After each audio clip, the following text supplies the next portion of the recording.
Jeanette and I were ready for our close-up on Red Square with St. Basil's Cathedral in the background.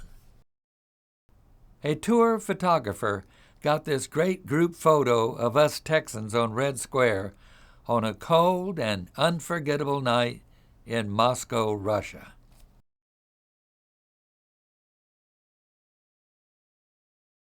One of our most fascinating family vacations took place on the Yucatan Peninsula of Mexico. We flew from Texas to Mexico on Father's Day, 1974. Jennifer and Mark were now ages 16 and 12. Mark Jr. and Jeanette and I stopped to visit an ancient cenote, a sacred Mayan well. It dropped 72 feet down to the waters below. On a June Saturday morning, Mark Jr. and I took a ferry from Cozumel to see Tulum and its famous Mayan walled fortress, which overlooks the blue sea and beaches below. On our way home, Mark and I stopped at Cozumel, where Mark Jr. and I went snorkeling. That was fun too. We enjoyed the food, the scenery, and the mariachi bands. The sombreros reminded us of where we were. Jennifer and little brother Marky became veteran tourists at an early age. Jeanette enjoyed the Mexican boutiques, where they had colorful hats, flowers, and native dresses. In Guadalajara, we took a horse-drawn carriage ride. The kids got a big kick out of it, as you can tell by their big smiles. 8-year-old Mark especially enjoyed our deluxe Hilton Hotel pool in Guadalajara and meeting new friends. Before leaving Mexico, the family took a local bus to Lake Chapala, Mexico's largest and longest lake, some 32 miles from Guadalajara. We enjoyed a boat ride on the lake and had an outdoor lunch at the new Camino Real Hotel. It was a delightful side trip.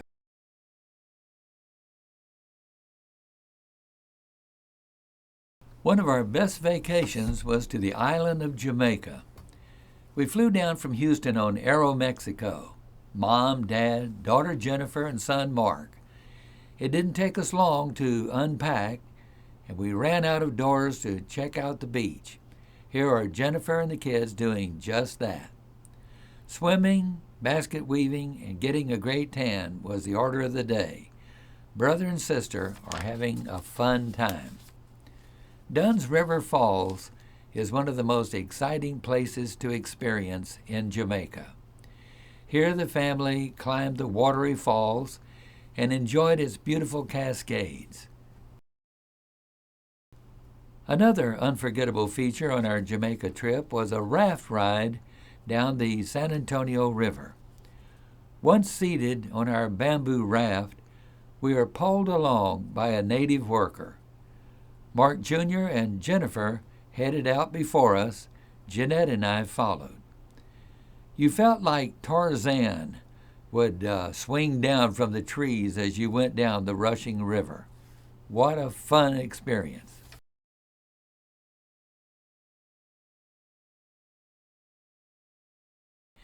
One of the most memorable of those pilgrimages to Israel was during the Christmas season in 1975. Right after Christmas, our Olympic Airlines jumbo jet thundered down the runway in Houston and up into the skies, bound for Israel. It was an 11-day tour, and I had 29 Texans in my group. A white Christmas is great, but Christmas in the Holy Land is even better. We were an excited and happy group. Jeanette and I were thrilled to be taking our children on their first trip abroad. Our daughter Jennifer was 17, and our son Mark Jr. was 13, just the right ages to enjoy the trip to its fullest. I was also pleased that my kid sister Annette, Tootie, was in our tour group. We were on our way. We had dinner in a private dining room that evening. Christmas trees and other Christmas decor were still up, since it was only 3 days after Christmas. We groaned when our tour guide told us, "Your tour will begin in the morning, sharply at 6:30 a.m. We were bone tired. Oh, no. But our guide smiled and said, "Just joking. Make that 8:30 a.m. Hey, more like it." The next morning, December 29th, was a bright, cool, sparkling day, and my group was fired up and ready to go. We boarded our bus, and looking out the bus window, we saw a camel on its knees, ready for a Kodak moment. And then we heard our guide say, "Okay, everybody, out for a quick group picture." And then we go to the Holy Land sites in Jerusalem. This afternoon, we go to Bethlehem. Across the valley from the Mount of Olives are the walls of Jerusalem. In ancient days, the walls were erected as defense against invaders. The walls are about 40 feet high and 8 feet thick. It has 8 gates. Surprisingly for me, one of them is the Watergate. Our guide, Elisha, who looked like a swarthy Ronald Colman, gave my son Mark Jr. a brown and white beaver hat, a hat which Mark Jr. enjoyed and wore throughout our Holy Land trip. Following in the footsteps of Jesus is a spiritual mountaintop experience. And so we approach the Church of the Holy Sepulchre in high anticipation. Mark Twain once referred to the church as the Vatican of Jerusalem. The Church of the Holy Nativity is the oldest Christian church in the world in continuous use. Wow, think about that. From its exterior, this Romanesque church is large and substantial. Jeanette and I paused at the church entrance for a photo with our guide, and then we entered by the Door of the Humility, so named because the door is low and narrow, so that only by stooping can one enter. Far from the Christmas card image, the place of Jesus' birth is a dimly lit rock cave. It wasn't very large, 40 feet long, 12 feet wide, and 10 feet high. It was decorated Eastern style, with 48 hanging silver lanterns and leather drapes on its wall. A small altar is located at one end of the cave, and there was a silver star embedded in the marble floor, marking the very spot of the Holy Nativity. My tour group gathered near as I read the Christmas story from the New Testament, St. Luke's Gospel, and then we all sang, "O Little Town of Bethlehem," in Bethlehem. How about that? That was an experience. Back in Texas, or wherever in the future, we would always remember singing that carol, "O Little Town of Bethlehem," in Bethlehem. And remember that we were there, actually in the cave where God's miracle took place.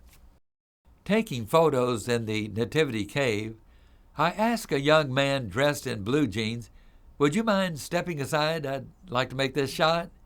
And to my surprise of surprises, it turned out to be none other than singer-songwriter Paul Simon of Bridge Over Troubled Waters fame. He and my daughter Jennifer posed together for a snapshot. On our way back to the hotel on the Mount of Olives, we stopped for a group photo with Jerusalem in the background. It had been a very full and eventful first day. Returning to our tour bus, we found bead and postcard salesmen waiting for us. Everything was $1. Next on our Christmas tour itinerary was Jericho, the oldest walled city in the world. We left Jerusalem and traveled by tour bus down the Jericho Road to the ancient walled city. A colorful Arab boarded our bus and sold us bags of widow's mites, a coin worth less than a penny. Of course, it has New Testament connotations. I bought a big batch for my church family back in Texas. The Jericho orange is one of the most delicious ever to be found. It has a thin skin and is neither too tart nor too sweet. Some people call it a Cleopatra. We found it delicious and sweet. We bought about a dozen of those oranges and loved its taste. Our kids, Jennifer and Mark Jr., sat on the back of the bus and ate oranges as we drove along. Mark and Jennifer were on their first trip to the Holy Land. It's hard to believe that Jennifer was 17 at the time and Mark was 13. Mark discovered that Coca-Colas were available in Jericho, too. Note that beaver hat that he's wearing, looking like Davy Crockett, a gift to Mark from our tour guide. Jennifer bought a native Israeli dress and a clay water jug and posed for her father's camera. She kept that water jug for years. For New Year's Eve, my girls, Jeanette and Jennifer, put on their new Jerusalem dresses, and Mark Jr. his white and brown beaver hat. Our tour party on that Christmas Eve had the party in Jerusalem's Oriental restaurant. We had a most enjoyable New Year's Eve in Jerusalem. We woke up the next morning in 1976. One of the biggest highlights of our Christmas tour was seeing the beautiful blue Sea of Galilee. This is where Jesus walked on water.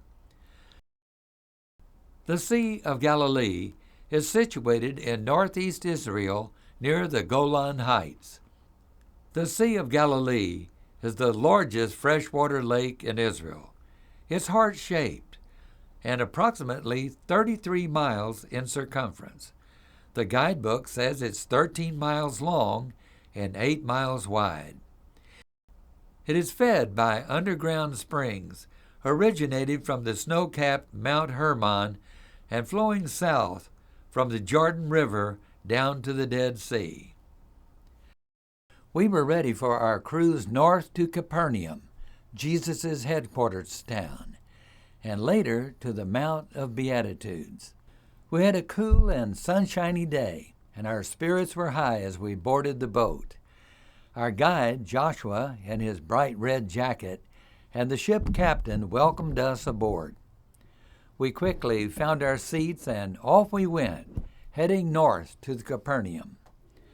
Jeanette and I enjoyed the sea breeze as the Israeli flag whipped in the background as we left the hotel dock at Tiberias. Of course, we had to take a swim in the Sea of Galilee. Think of that. I even took one of our ladies fishing in the Sea of Galilee, and here she is with her proud catch. Tagba was another interesting stop. This chapel was built to commemorate Jesus' feeding of the 5,000. You remember his story of the boy and his sardine sandwich? Well, it all took place right here. After a morning of sightseeing, we stopped for lunch and dined on St. Peter's fish. The young waiter brought over a whole tray of the fish. It was very tasty but rather bony. Mark Jr. was all smiles as he awaits his seafood meal of Peter's fish. On the shore of the Mediterranean Sea, we stopped for a Kodak moment to take pictures of these fantastic ruins of a Roman aqueduct near Caesarea. The Jordan River flows south from the Sea of Galilee to the famous and salty Dead Sea. It was at the Jordan River where Jesus was baptized by his cousin John the Baptist. Today, many tourists often wish to be baptized again. Here is my daughter Jennifer, my wife Jeanette, and Jeanette's sister Margaret Nell, wading in the Jordan. Everyone has heard of the Dead Sea, which is not too far from Jerusalem. A large sign on the modern highway points the way. One of the fun things to do at the Dead Sea is to go for a float. You don't swim in the Dead Sea. You float, or you'll surely get salt in your eyes. Before my Christmas trip to Jerusalem, I told my tour group about Hezekiah's tunnel and how in Old Testament times Hezekiah, king of Jerusalem, needed to defend Jerusalem's water supply from the Assyrians, and how he ordered his men to cut a tunnel 1,750 feet through solid rock to bring water from the outside into the inside of the city walls, and how miraculously they succeeded. King Hezekiah's tunnel is considered one of the greatest engineering feats ever achieved in those days. Today it's possible to wade through that very tunnel that you read about in the Bible, 2 Kings 20:20 and 2 Chronicles 32:30. Having gone myself through the tunnel with an archaeologist on another Holy Land trip, I was able to lead my 9 men and women to and through the ancient water tunnel. We all had on our wading clothes and shoes and carried flashlights and candles for the big adventure. I stepped down into the tunnel water. It was cold and over my knees, sometimes up to our chins. Flashlights paved our way through the chiseled stone walls. There was a lot of laughter as we waded through the flowing water. Sometimes we used candles to light the way. We were a happy and wet bunch as our cabs took us back from our exhilarating adventure. Everybody's heard about the Good Samaritan. We actually met some Samaritans in Israel and visited their temple. Like a good tourist, I had to get my photo on donkey back before dinner. The day ended with dinner at our hotel, Jeanette and I and the Reverend Kenneth Reed, where we shared events of our day, especially Hezekiah's tunnel. Masada, at the eastern edge of the Judean desert, is a massive rock plateau with a sheer drop of more than 1,300 feet to the western shore of the Dead Sea. King Herod the Great built himself palaces and a formidable fortress atop Masada and was able to stave off the Romans, who in 70 A.D. sacked Jerusalem and destroyed the Jewish temple.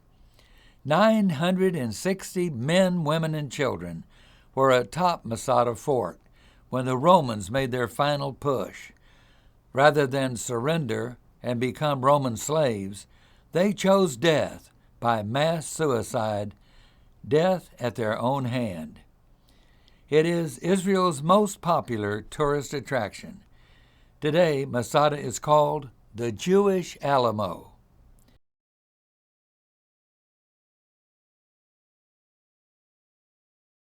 We had the privilege of visiting France several times across the years. Of course, Paris was always the highlight. What can you give your kids better than a great glimpse of the world? Unforgettable experiences like sightseeing in Paris and a trip up the Eiffel Tower. As teenagers, our kids had traveled to Mexico, Europe, the Orient, and the Holy Land. They loved it all, and we had quality time together. On our grand tour of Europe, our tour took us to Italy and famous Lake Como. The kids were growing up, and we were enjoying life together, traveling around the world and building memories. Here, Jeanette holds a trip brochure of our Spain, Portugal, and Morocco trip.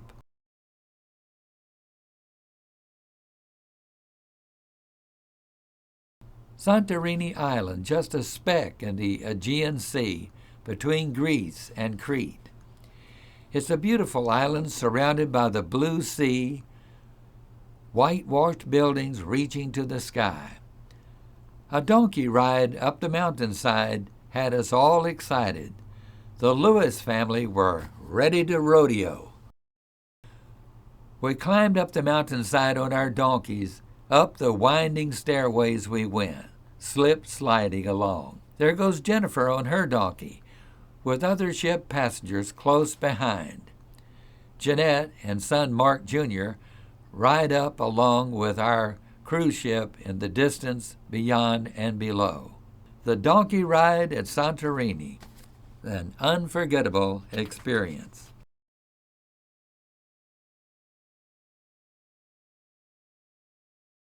Our daughter Jennifer and our son Mark Jr. joined us for a family photo with the Great Pyramid over our shoulder in the background.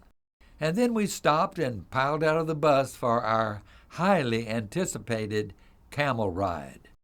The camels rested on their knees as we climbed on board. And then the camel boys shouted for us to lean back as the camels rose to full height. Suddenly, we found ourselves in the air and clutching on for dear life.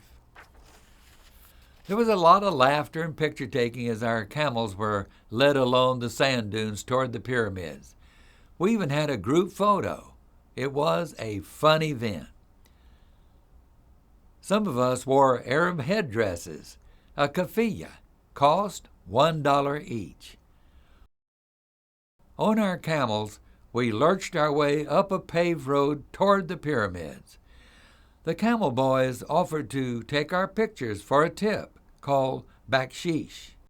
Some of us went down inside the Great Pyramid. That was an experience, to be inside the Great Pyramid. Wow! And then it was on to lunch at the Mina House Hotel. Luxor, or Thebes, was the religious capital of Egypt, where they worshiped the sun god Re.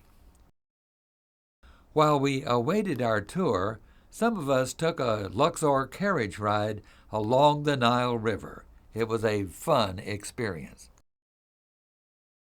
We crossed the Nile by ferry to the West Bank and traveled by bus to the Valley of the Kings and the tomb of young King Tut.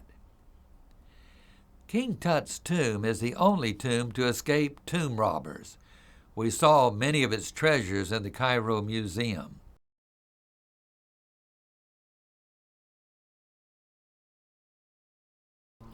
On July 4th, 1978, Jeanette and I took an air-sea cruise that included Europe, the Holy Land, and a Greek island cruise. Jennifer, Mark Jr., and their Aunt Sis from Fort Worth, Texas, were among our passengers. We had a great itinerary. Lifeboat drill brought us all out on deck in orange life preservers. That evening, the ship captain welcomed us aboard on formal night. Mark Jr. looked sharp in coat and tie. The preacher arrived with camera in hand. It was a festive occasion with good Greek food, wine, and dance. Jeanette was wearing her new dress bought in the markets of Jerusalem. During the cruise, our daughter Jennifer celebrated her 20th birthday.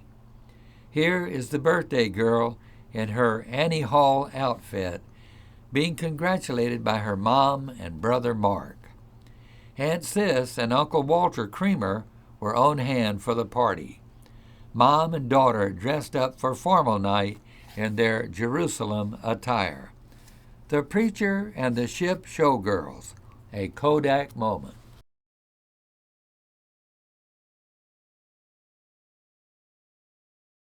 Jeanette and I led a 15-day tour with the St. Luke's Travelers to the best of the Orient. Our first stop was Japan, the land of the rising sun. Of course, we had to get a group shot of our tour group in our Japanese robes. In this picture, you can see Jeanette and Jennifer and Mark Jr. in black robes. Mark is saying, "I'm so happy here." We were all happy to be there.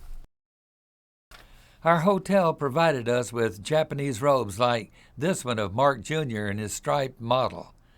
Mark and I proudly posed in our robes before this samurai statue. Someone took a photo that day of the Lewis family as we walked up the avenues of Cedars at Nico. We will never forget as a family our evening at a Japanese dinner. Our cameras were out to capture this dining experience. But the picture of the trip for me was this mother-daughter shot of Jeanette and Jennifer in their colorful Japanese robes. We left Japan with many golden memories. After sightseeing in Japan, we arrived in Hong Kong, staying at the beautiful and deluxe Sheraton Hotel. Once in our hotel room, Mark Jr., now a handsome teenager of 17, had out his binoculars checking out the harbor area below.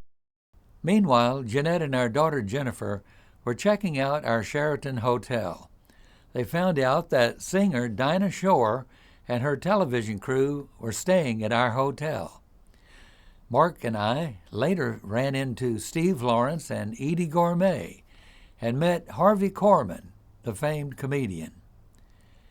Out in Hong Kong, seeing the sights, our group posed for a group photo. There were 45 of us in all, and yeah, that's the Jumbo Floating Restaurant in the background. Our Hong Kong guide, Henry Wong, recommended the Pink Giraffe restaurant and nightclub at our Sheraton Hotel. It proved to be a real winner. Jeanette and Mark Jr. posed by the restaurant sign as we gathered for the evening of dance and dinner. High on our agenda was to have high tea at Hong Kong's oldest and most elegant hotel, the Peninsula Hotel, built the same year that I was born, 1928. The Peninsula turned out to be very posh. It is the leading hotel for film stars, distinguished guests, and world leaders. Sunday, July the 8th, 1979, was a special day for the Lewis family. What made the day extra special was that it was our daughter Jennifer's 21st birthday. We took the Star ferry boat from Kowloon across the harbor to Hong Kong Island. Then we took a cab to Landau's restaurant. Someone took a group photo of our birthday group just outside the restaurant, and then we trooped inside where the head waiter, Raymond, welcomed us and led us to our table for 6. We had a candle-lit table. The table covered with white linen cloth with starched napkins. It had a great ambiance. We had a delicious dinner, and suddenly I heard my daughter Jennifer squeal. I should have known, the Lewis touch. And sure enough, around the corner came the waiter, pushing a small table laden with flowers, a birthday cake with candles burning, and sparklers sparkling. It was a delight to the eye, and Jennifer's face was all smiles. After the birthday celebration dinner, our party of 6 took cabs to the Hilton Hotel and its Eagle's Nest for disco. Jennifer and Mark Jr. hit the dance floor, even Mom and Dad and Aunt Tootie. It was a great birthday party in Hong Kong. On another leg of our Best of the Orient tour, we flew on Singapore Airlines to Singapore. Jeanette and I were so pleased to have our 2 kids with us. They were wearing hats that they picked up somewhere along the way. We enjoyed staying at the fabulous Mandarin Hotel, best in town, we were told. One of the highlights of our stay was the Trishaw Escapade by night. The Trishaw turned out to be bicycles with sidecars. Mark Jr. and Jeanette tell you with their smiles what fun it all was, riding through the streets of Singapore.